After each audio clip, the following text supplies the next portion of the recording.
Okay, welcome everybody to our librarian panel, Innovations in Libraries, in our own histories with libraries. We've got 5 of us here. Our first thing is to introduce ourselves. So we'll be asking what everyone's name, job title, and how long you've worked in or been involved with libraries. Once we do our intro, I'll start. We have prepped questions that we'll try running through. If I hear something, I may expand, ask a follow-up. Also, panelists, feel free to have follow-ups as well for things. Kind of more conversational. We're on a couch, basically. Imagine we're on a couch just chatting about libraries. To be fair, we could probably have a chat without prepared questions and it would probably go fine, but it's a little peace of mind. So I will start us off and I will pass the microphone. As much as I am loud, not everyone is loud. So, okay, so I'm Xander Miller. I am the Digital Services and Instruction Librarian. I have worked at this library for about 6.5 years. This is the only public library I've worked at, and before that it was just 2 years of grad school where I worked in an academic library as a graduate assistant. So I've only worked at technically 2 libraries over 6.5, or well, 8.5 if we include school. So that is me. Jennifer is next. Yeah, I'm Jennifer Coslow. I'm the branch manager at Northside Library. I first started working in libraries in 2013 when I was the graduate intern for the music library at UW-Milwaukee. And then I worked in academic libraries until I started at KPL in 2017. My name is Elliot Walcroft. I am one of our teen services librarians here. I've worked at KPL for a little over 5 years now, and KPL is the only library I've worked at. I have had a few positions here, but I've been a librarian officially for like 1.5 years of that 5 years. I'm Megan Nye. I'm a teen services librarian here. I've been here, that's kind of a loaded question because this is my second time here now. This most recent time I've been here the last, coming up on 5.5 years, I think. But this was actually my first job when I was in high school. I worked here shelving books as a page through high school and part of college. I've also worked in an academic library, volunteered in a school library, so I've kind of had good experience with it all. But this is where I want to be. So I'm Patty Bashir. My current title is adult librarian, and I'm at Northside. But over the course of my entire professional career here at Kenosha Public Library, I've worked in reference services, cataloging, outreach services, and also what was called adult and digital services. I've been pleased to serve the public in collaboration with many staff members and mentors for 43 years. And thank you. Prior to starting my professional career here at UW-Madison, I was a student assistant in the library, the Agricultural and Life Sciences Library. So that exposed me to a whole different worlds: agriculture, international researchers, a variety of things. Pass it all the way back. Okay, that is your panel for this evening. So, first actual question. I think I'll probably pass this to Megan to start because you kind of mentioned it already. What was your earliest library experience like? I actually want to start with Megan. So. Pass it down. do you mean like as an employee or as a very small child? As a human. Okay, so as a human, my earliest library experience, I was born and raised in Kenosha. I do not remember my earliest library experience because we just always went to the library, right? I had I had one of the baby blue library cards. If you guys remember that, if you have one of those are, you know, history at this point.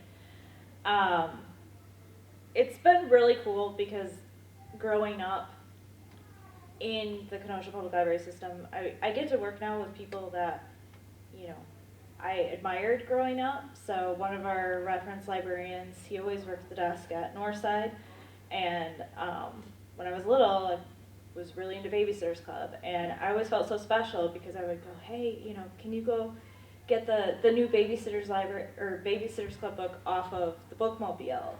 And he would always go back and get it for me when it was, you know, parked off the road at Northside, and it just was so special, right? So, and now I get to work with him as a colleague, and we talk about collections, and it's super fun. Patty, I had the honor of working with Patty many years ago as a page. She was working at the reference desk at the time, but I always just really admired you. Like, you were part of why I went to grad school, and actually around the time I was thinking of going to grad school, I don't know if you remember, but you were working at Simmons, and I stopped in and I told you, and I kind of asked you about it. So it's really awesome to work with people that I grew up admiring. We're honored to have you in the profession with us. Here, you go next. All right. I don't really recall either my first library experiences. I grew up in Pennsylvania and New York State, but most of my childhood was spent in Sheboygan, and thanks to my parents, relatives, and teachers, I developed an early love of books and reading. Especially fond memories include enjoying books in my school libraries and discovering recordings and subjects of interest in the Mead Public Library in Sheboygan, constructed as a Carnegie Library. When I started high school, it later relocated to a new, larger building in the center of downtown. And I must say, I had two friends in high school that were, I think, a year older than I, and they talked about maybe becoming librarians and mentioning, you know, all sorts of things, and I realized that you could study just about any subject areas and still find a place in libraries somewhere, whether they're public, academic, or special libraries. And of course, interpersonal skills are absolutely essential.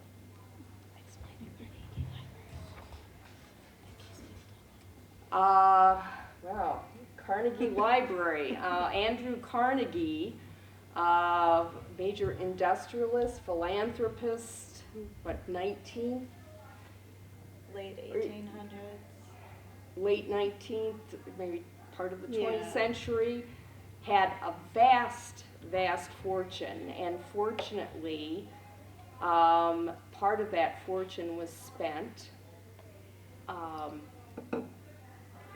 funding the establishment of public libraries across the United States. And some of my younger colleagues, where this information may be fresher, may want to add. So he had steel money, right? It was railroad steel money, and he was of the belief that he should accumulate a ton of wealth, but also give it back. And so his big thing was he built libraries, he built the buildings, and then it was up to the communities, then they were responsible for funding and continuing to grow and nurture these libraries. So, you know, he kind of did the, the infrastructure work on that. And there are, I don't know how many thousands of libraries across the country that were, that started as Carnegie Libraries. Okay. Earliest library experience, once again, is one that I don't remember because I've been a library patron since I was probably 0 years old. Multiple of my family members, extended family, I think 3 of my great aunts in multiple different family paths were librarians, either school librarians or academic librarians. And I think one used to work in Elbridge for a library somewhere. I don't know for sure. But because of that, my family has had a very long history of just like loving libraries. My grandma used to take us constantly. Some of my earliest library memories are going to the bookmobile. I grew up in Boise, Idaho, and we used to go to the bookmobile every week. We would go to multiple different bookmobile stops just because I liked getting on the bus. It literally, we didn't need more books because I was the kid who checked out like 3 tote bags full of books every week and then would read them all and beg my parents to take me back to the library, and they'd be like, you have to wait until this weekend and your grandma Franny can take you. But it was always a place for me to be, and I spent a lot of time as a patron and also using them for like school papers and things. I know I used to do a lot of research for all sorts of school things. I was a history major in college, and so I would literally go to my college's library and just check out tons and tons of history books, and then cry when I had to carry them back and return them because I didn't have a car, so I had to lug them from my house all the way to the library. You need the Wheatley suitcase. I needed the Wheatley suitcase at that point, Yeah. yes. But libraries have kind of always been literally in my blood, but also just my life forever. I'm kind of the odd man out here. I really wasn't a library kid. I don't really have many memories at the library when I was a kid. My earliest memory was going to the library for summer reading and getting ice cream after. But when I think about it, that's really the only time I remember going until I was in like middle and high school, at which point I was going to the library at my school and not necessarily the public library. And I sort of fell into librarianship. I was a music major and I was really loving music history and not loving teaching. And a wise mentor suggested I consider music librarianship, which I did, and then ended up living out east and working in music libraries. And when I moved back to Wisconsin, there just aren't as many opportunities in the Midwest. And there was an opening here at KPL, and I applied and got it, and discovered that I really love working in public libraries and believe in the work that we do. Am I gonna join you in the out crowd because I was not a Yeah. library kid? All right. I have like 2 distinct like memories of libraries, and they're vastly different from each other. The thing I remember in my school library were scholastic book fairs. Which is weird because you don't really buy books at libraries, but scholastic book fairs you kind of do. But I got so many books at scholastic book fairs in my school library, and that was my main experience with libraries as a kid. But my other distinct experience is an undergrad at UW-Madison, because I would go to the Helen C. White Library. Patty, probably familiar with Helen C. White. Building still hasn't been renovated, by the way. So it's the first floor, they have music CDs, and I remember burning so many CDs to my computer and just copying the sound files because like they were there. And I was like, I want music, and I don't have to buy the CDs, but also I'll burn CDs to it. So this is being recorded, but oh well. But yeah, that was when CDs were a huge thing. I remember doing that because they had a lot of the bands that I would listen to and all that jazz. And they're like 2 very distinct, different experiences. But yeah, I was not a big public library kid. I don't think I did any summer reading program ever. So You never got your free pizza. Well, we did that through school. I always had got reading my through pizza. AP courses, so Yeah. in high school. That was my That's summer fair. reading. Yeah. So this is actually related because we already mentioned the Carnegie libraries. Part of our education for library school is we learn about the history of libraries in the United States. And so we're all familiar with Carnegie libraries because that's a big part of library history. So my next question to the panel is, well, we learned about history of libraries in the United States. What is something that surprised you about the history of libraries compared to how libraries are today. I'll actually start this one. Biggest thing for me is that libraries used to be pretty exclusionary rather than inclusive of people. So libraries, like the first libraries in the US were like membership clubs basically, where you would have to pay to be a member. They weren't public libraries basically, they were private. And that, knowing that's kind of how it started to where public libraries are now, I'm trying to remember the years of the first public library. I feel like it was in the 1800s at some point. It was the late 1880s. Yeah, something like that.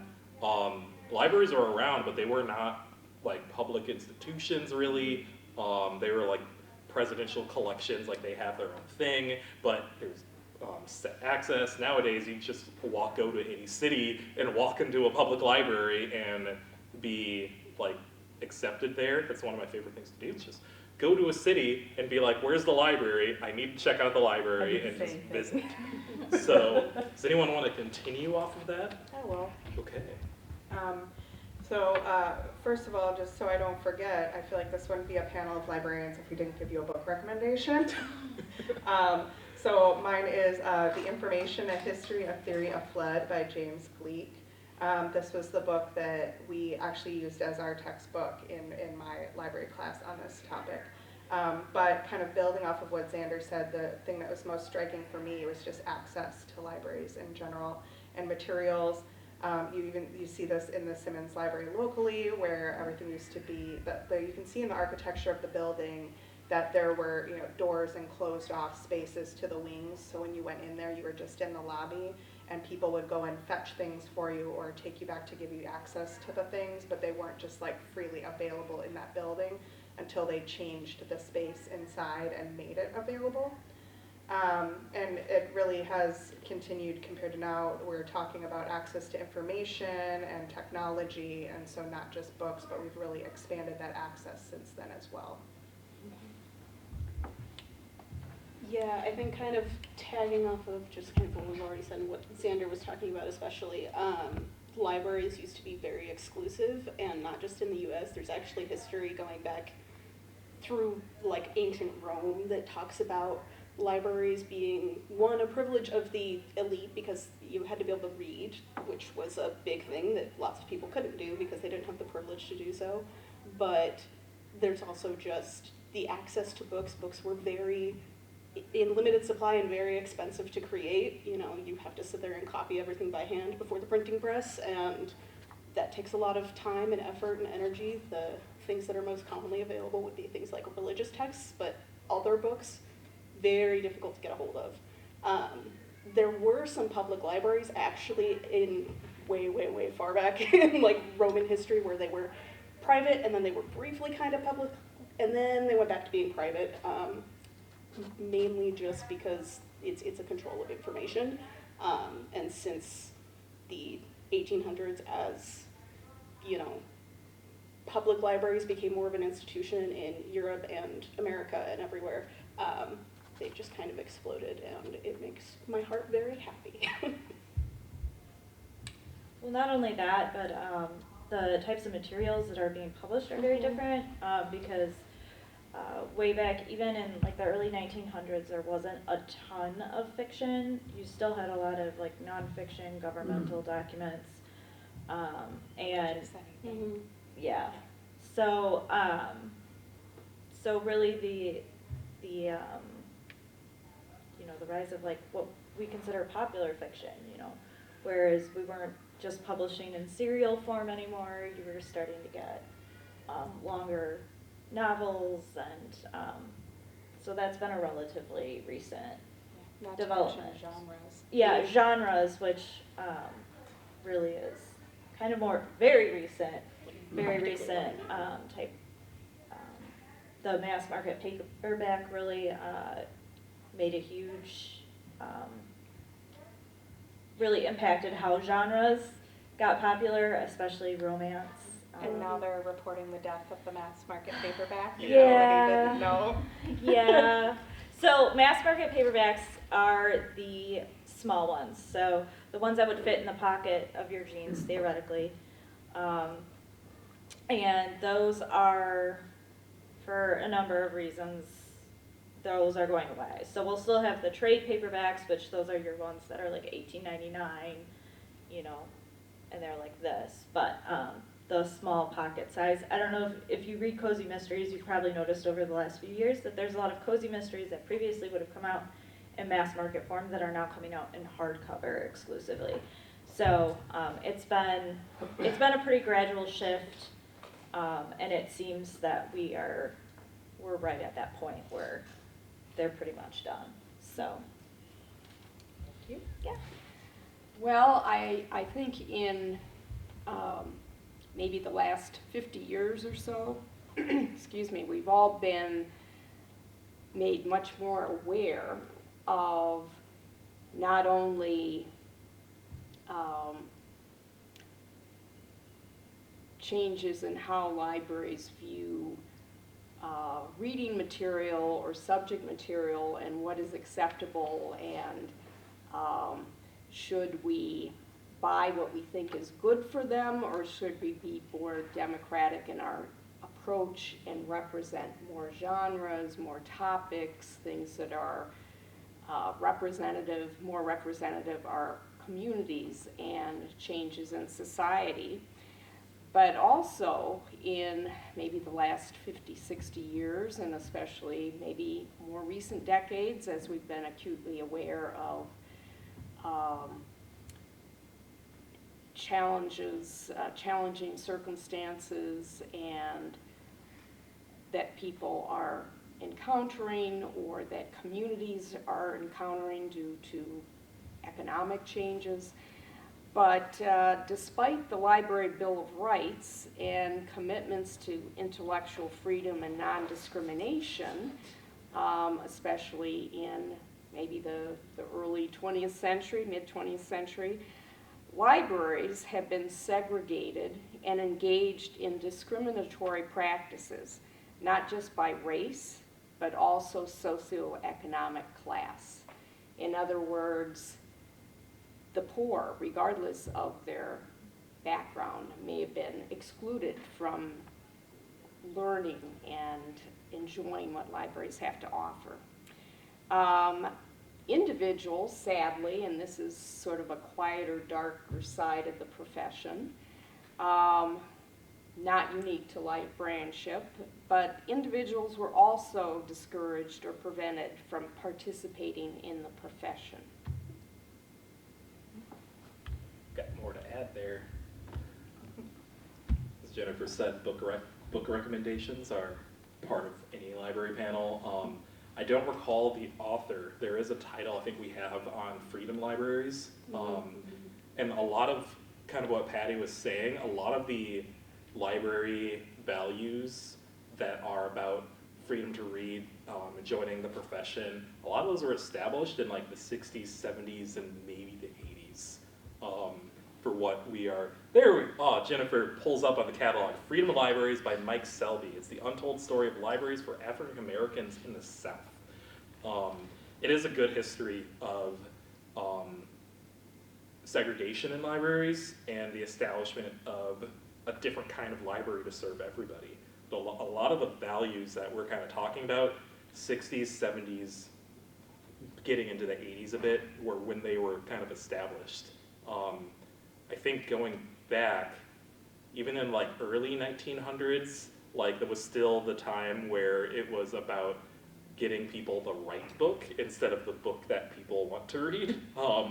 So it's that current development is just about 100 or so years old to get like popular fiction, which is very, very interesting.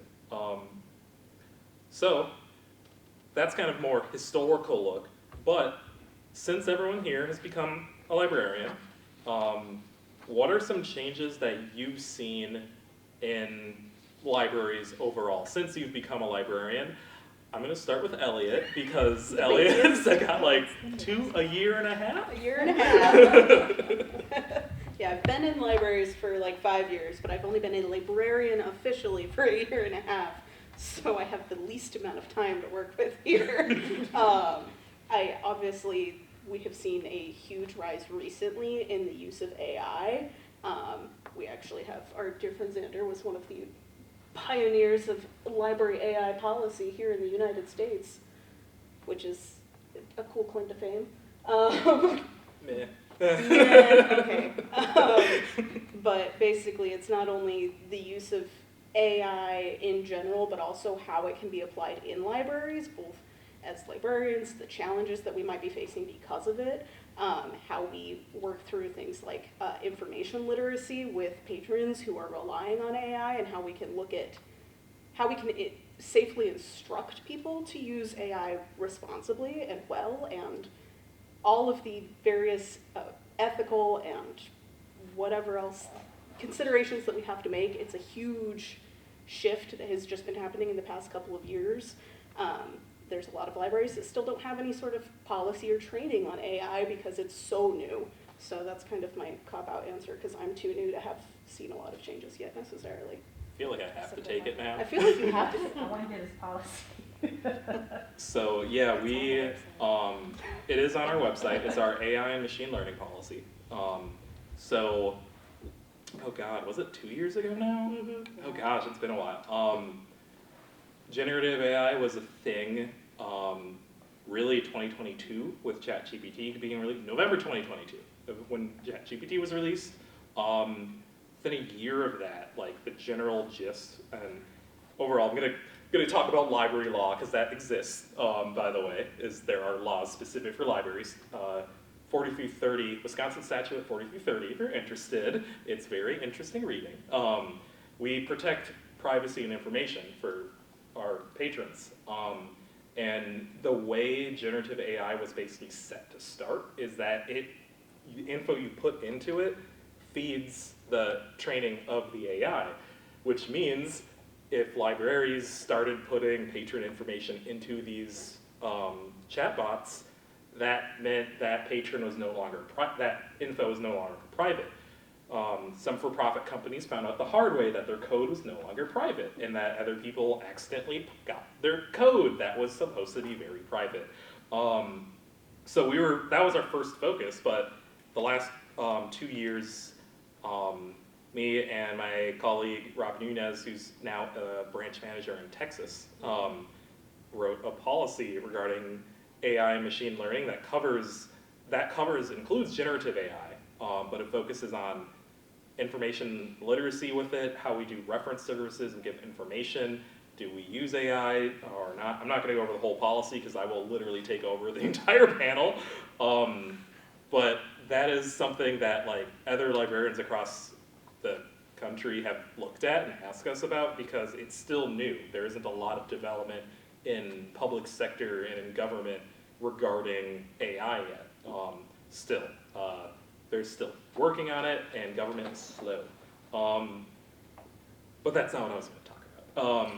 Probably, and this may be just because of, like, I've seen a lot of these, but just design of buildings and spaces has been a big thing in terms of changes. Because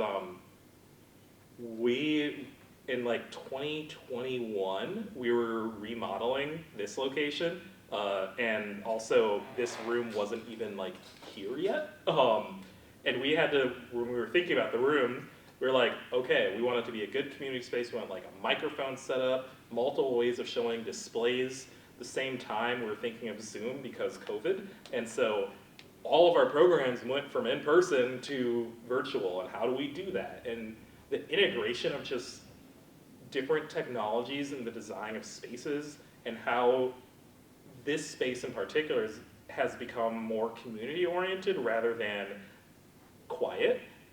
Jennifer mentioned Simmons being more open. That's been a trend in libraries probably the past decade of redesigning spaces to be more open and community-oriented and more adjustable. Flexible. Yeah. Flexible, that's the great word for it. And that's been a big difference from at least my start in academic library. It's mostly tables and chairs, but it's something even that I've just noticed in the public library, the adaptation of the spaces themselves is a big change. Who wants to add? Jennifer. Yeah, I have that kind of on my list too, in the sense of libraries really leaning into being a true third space in the community and valuing both programming and community engagement on the same, like, equal footing with information access.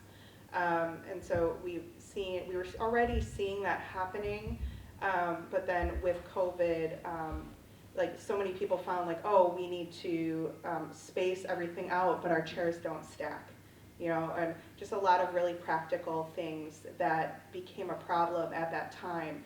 And so now libraries are really valuing flexible spaces and flexible furniture and things that are easily moved around and easily cleaned and wipeable and all of these things, just because we never know what's going to need to happen. And along with that has come a much greater flexibility of the way our spaces are used. And so you're seeing now more programs happening out in the main library. We were just talking about, we have all these knitting groups that come into the library, and we're loving and encouraging them to have their groups out in the main library and have that space and that time together.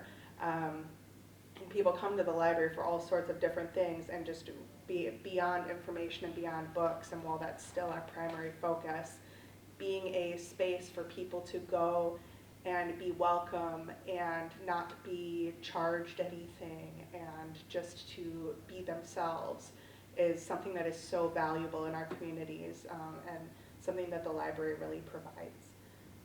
And then I'll flip over to my other thing of what I was originally going to say, which was when I started in librarianship, ebooks were obviously popular, digital resources were prevalent, but when I first became a librarian, apps like Libby weren't good.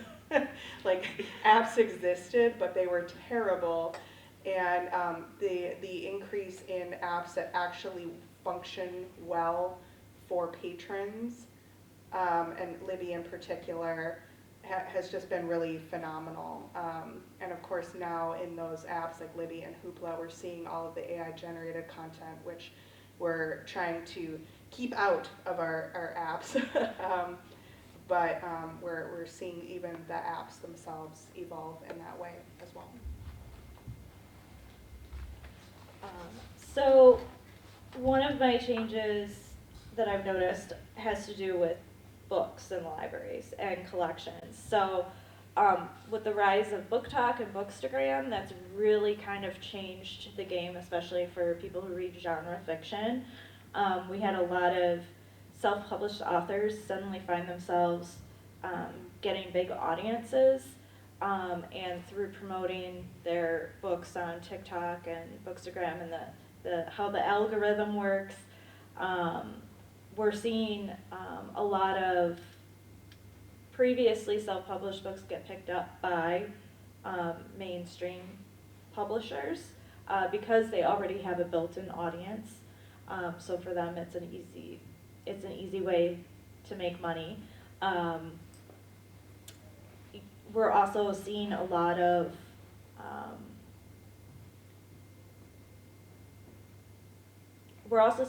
more niche titles in genres, especially horror. So it's not just, vampires and haunted houses anymore. Right now, body horror is very, very popular. And just, even with romance, you have different tropes that, enemies to lovers, you have Cross-genre stuff too. cross-genre. There's a lot of genre blending, which is especially romantasy. So Jennifer and I often get into discussions of, like, what do we do with this book? Because you could flip a coin, And For context, Megan selects for the romance collection, and I select for fantasy, and so we have to take it outside and duel whenever the romantasy comes out.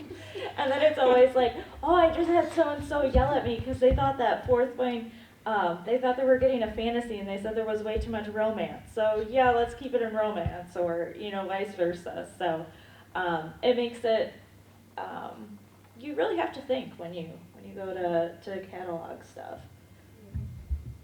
Thank you. Well, considering how long I've been in the profession, where does one possibly begin with broadly mentioning the changes I've seen?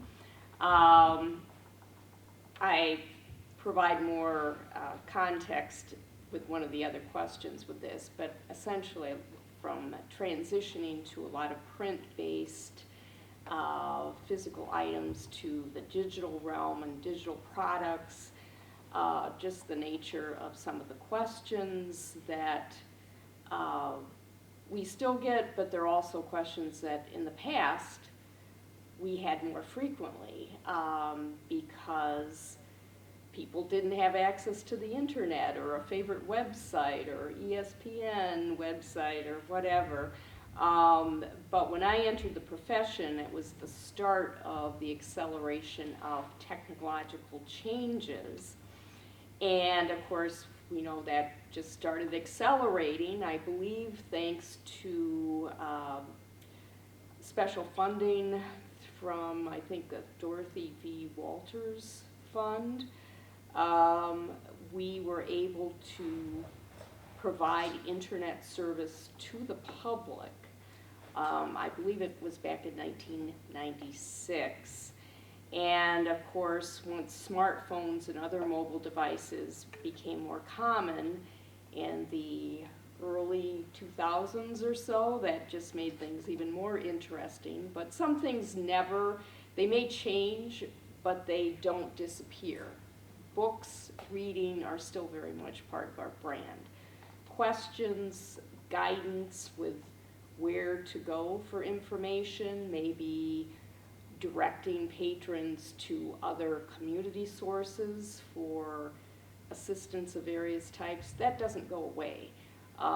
Questions about local history or other things, there may be more sources to find that information, but they're still there, and human curiosity is still there. And fortunately, patrons do like to come to our buildings and engage in programs and interact with each other. The community living room, so to speak, the third space. So it's good.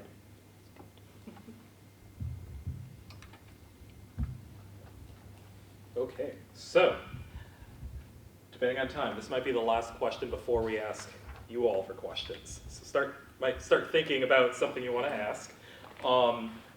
What is something that you know about libraries that most of the public probably doesn't know? I'll start us off, because despite writing the question, I did not think about the question. Probably that most of my time is, one, not spent reading books, but also not usually at a service desk. Now, this might be different for some of you as well, especially our teen space folks. But we've, a lot of libraries, especially bigger libraries, talking larger cities or really large cities, most of their staff aren't librarians.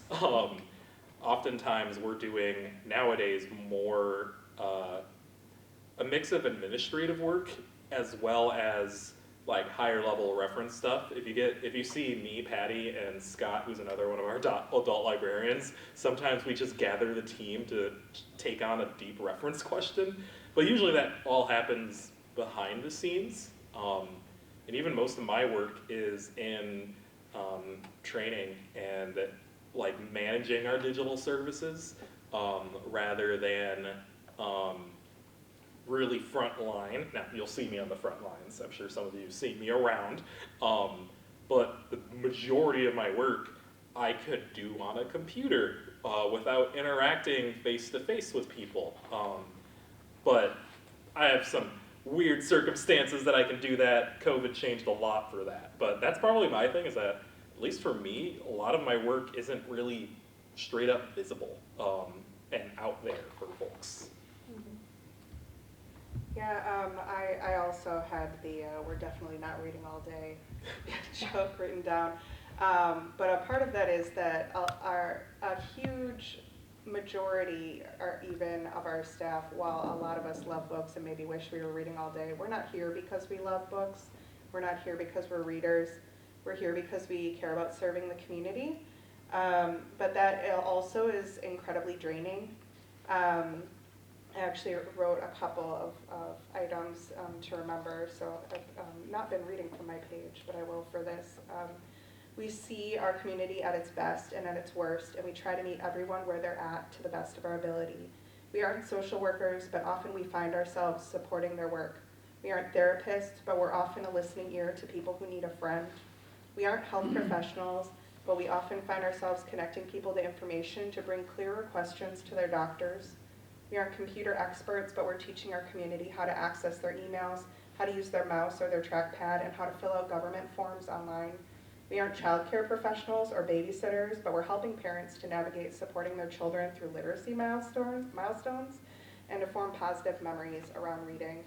And a lot of people just don't realize that so much of our work really has to do with serving this community we love and not just handing you a book or checking it out. Yeah, a lot of our work is not even book related at all. We do a lot of things here at the library, from reference work, which I think Patty knows more about than virtually anyone that I could think of off the top of my head. You know, there's helping people find very small things that are a blip in your day but change their day entirely. There's helping people print things. We spend so much time on that. We are running programs for all ages. You know, we're doing this program, which is a panel, but we're also running story times, and we're doing, you know, art-based things, cooking things. We're teaching people all sorts of skills. I would say that a lot of my job is spent doing programming, but also building relationships, and that the relationships and the people portion of my job is what I love the most about it. I do love books, but I don't actually have much time for reading these days.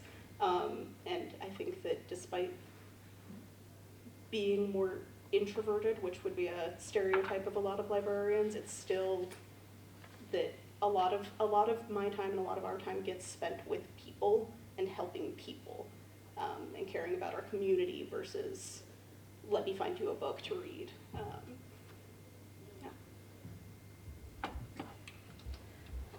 I think things like, you know, COVID, if it showed us one thing, it's that even when life is unfathomably dark, you know, people are still going through life. You still have to get up, you have to go to work, you have to potty train your kids, your teenagers are going to go through puberty. And all of these things are difficult. They're really hard, they're really isolating. And I think one of the things that libraries do best, that probably a lot of people, librarians themselves included, don't realize, is that they make things a little bit easier, right? So we have resources. We have someone that you can come in and be like, I don't know, I need to teach my kid how to use the potty, right? Here are these books. Here are these parenting books. And I think there's just something really, you know, they don't have to pay money for that. They don't have to prove anything, right? You just come in and you say, hey, this is what I'm looking for, this is what I need. They get it, and then they go home. So I think that's just something that's really beautiful about libraries.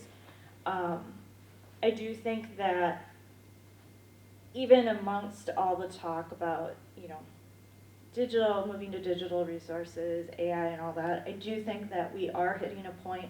I'm seeing a lot of books and articles and discussions coming out about how people are wanting to get back to being around people and unplugging and picking up books, picking up hobbies. You know, we've seen this rise in knitting and embroidery and board games and all of this stuff. And it's really, people are realizing that the internet is not a substitute for community and being around people. So I think that's really beautiful too.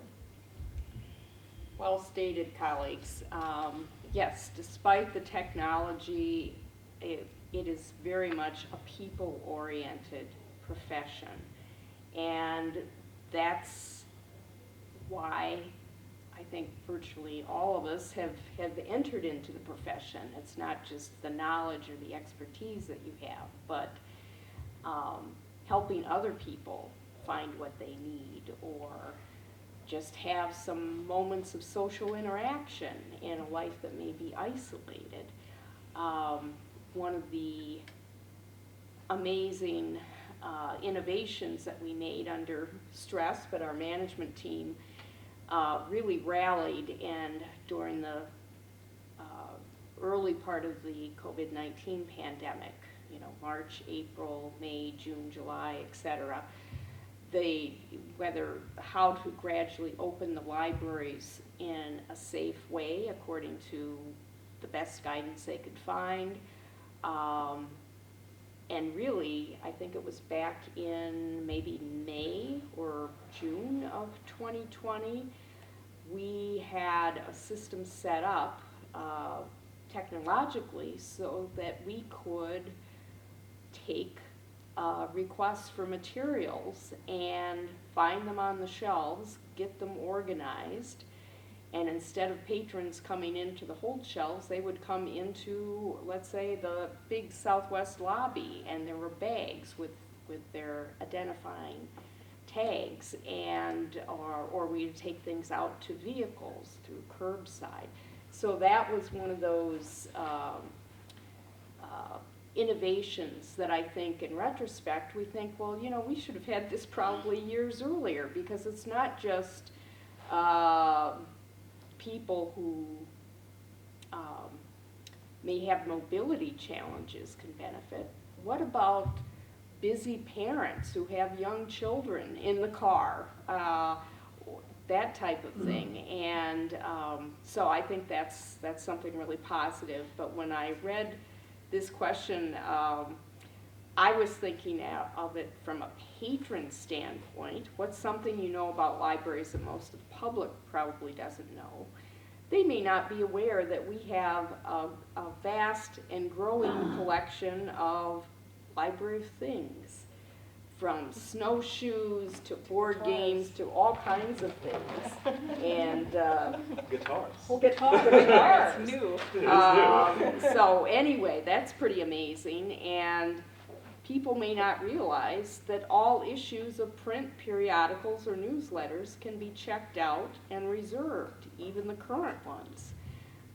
Thousands of online magazines and journals and many newspapers can be enjoyed through our digital library, including Overdrive's vast magazine collection. It's not just books and audiobooks. And one of my favorites, I think most of us realize how popular Consumer Reports is. And these articles, they're not only available in print form, but they're also available online as page view PDFs and in full text. The latest issue going back to 2012. Okay. So I'm going to open it up to you all to ask either the panel or an individual a question. So what I'll do is just either raise your hand, say your question, I'll repeat it out, and then hand the mic to whoever either wants to start us off or who you're directing the question to. And you look ready, so. One of the first questions you folks had discussed was what were your first memories. And there was a public library that I used to ride my bike to. I was about 12 or so. And on the AM, we didn't even have FM, AM was this classical music station, and I continue, they often played two choruses of this thing called Handel's Messiah. I had no idea what it was. I didn't even know how to spell Handel. And and the two choruses, there wasn't Hallelujah. And I went to the public library and I asked the librarian, what is this Handel's Messiah? And she bought this huge thing that had the music and the lyrics to it. And I knew, one, I was not going to be able to put that on my bike and pull it home. But it just amazed me. There was this thing And she told me how quickly he had written the Messiah. And it opened a whole new world of awe and wonderment. And I think that's something I probably kept to myself, and she probably figured was this dorky little, But I think there are a lot of occasions, whether it's AI or something more traditional, that you're opening worlds for people, and maybe they start out as, yeah, whatever, and it went up a notch. Or they were very much filled with awe and wonderment, and it really went sky high. And I went nuts when I first heard the Hallelujah chorus. I didn't know such a thing was possible.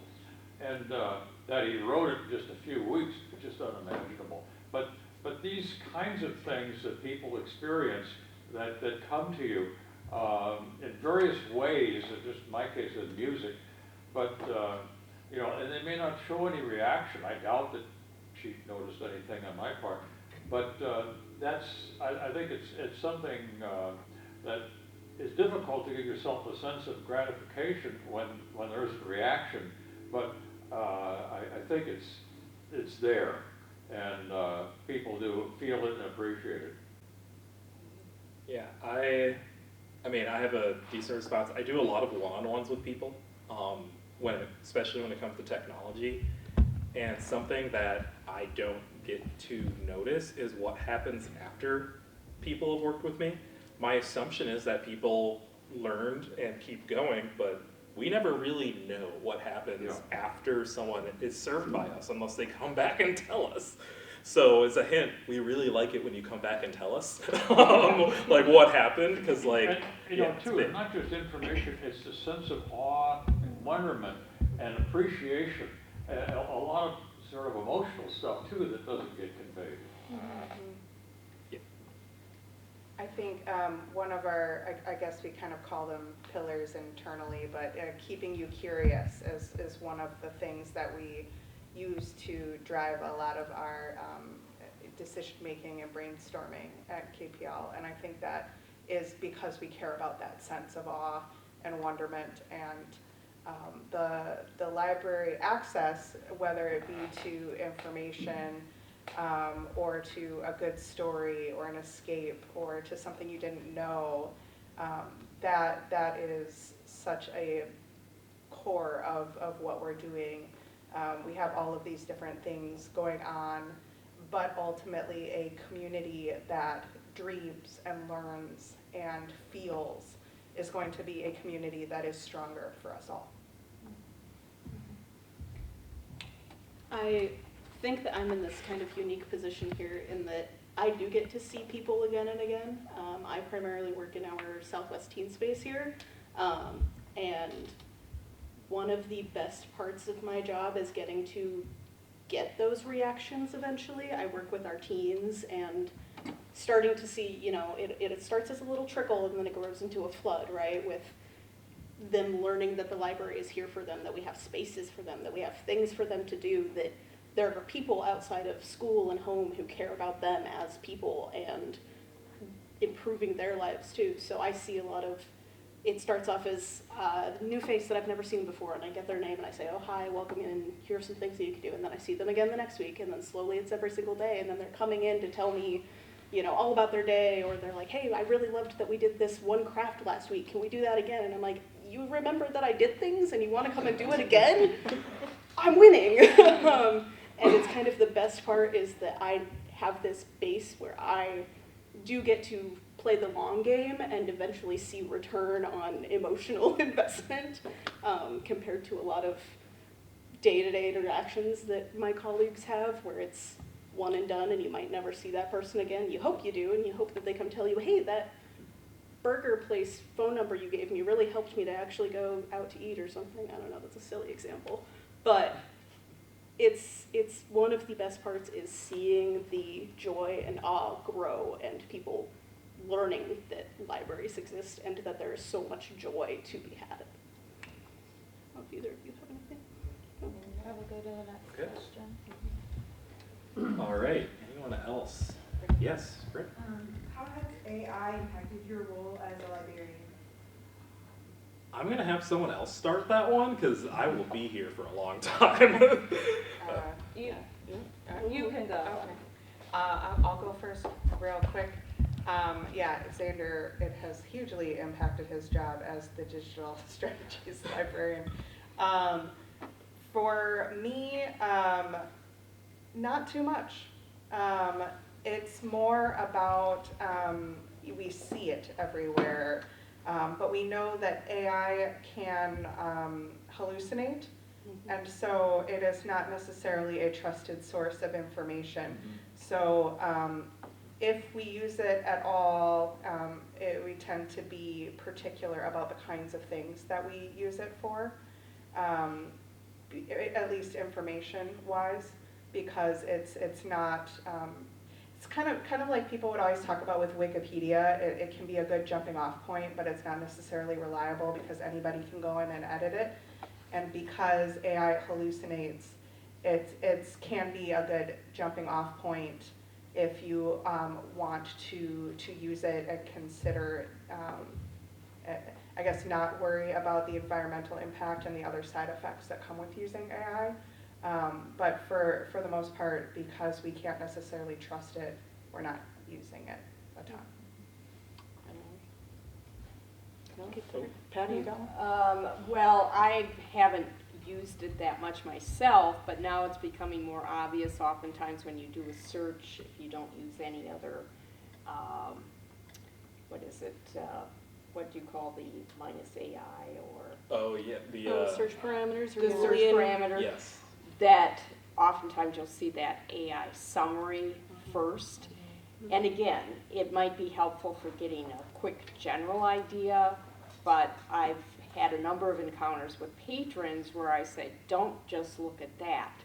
Look, because it's drawing from who knows how many sources.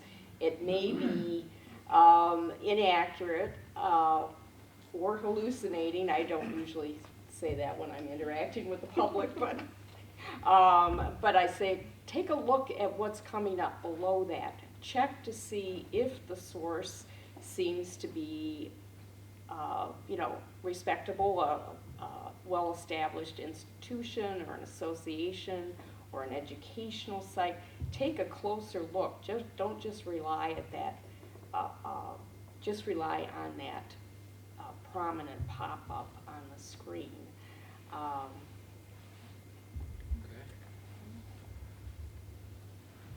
All right, there's really, in terms of like what I'm doing with it, there's multiple realms. One is the public side, where I'm working with patrons who have questions or interact with AI, generative AI, and I've used generative AI specifically because there's a difference between AI, generative AI, machine learning, and knowing what those three things are. Oftentimes, I'm finding myself working with the public to understand that, like, where generative AI is when it comes up and what things to be careful of when it comes to like AI hallucinations, but also their data and information, and then also using it if they want to use it. I get asked as many questions about using AI as I do about how to tell if something is AI or not for really anything, images, text, articles, all of that. And it's a really interesting. Another facet is the staff side, as when we developed our policy, like I asked staff all over like what their thoughts and concerns are, where they're thinking, because we have a pretty vast diversity of opinion about generative AI. And so it's balancing where can we use it as staff and where can't we? Because we're pretty clear policy-wise that when it comes to information as an information source, like don't use it as your sole information source. But a lot of the things that come with librarianship already say like methods of working with AI, like lateral searching methods for information is a big one. AI or not, that's still an effective way to tell if something is AI generated or accurate information because you can confirm it against other sources. So staff-wise, I'm trying to figure out like where could we use it, where are we concerned with it, and then there's like community-wise or library community-wise where I have folks in multiple states who contact me about the policy or what we're doing about XYZ thing with AI. We just had a whole entire conversation about how do we mark material if it does end up in our collection that was made with AI. And we had to be like, well, what field do we use? And that is a very library term on fields, because then we're getting cataloging. But records, information we put about the book, like how would we do that? And so oftentimes, and I say this as intellectually as I can, we're making things up as we go, because it's so new. But we try to fit within current standards for things. And that does mark our time, because we are at 7:30. So I do want to thank you all for coming. We lose track of days even though it's the first day of the week, but thanks everyone for coming.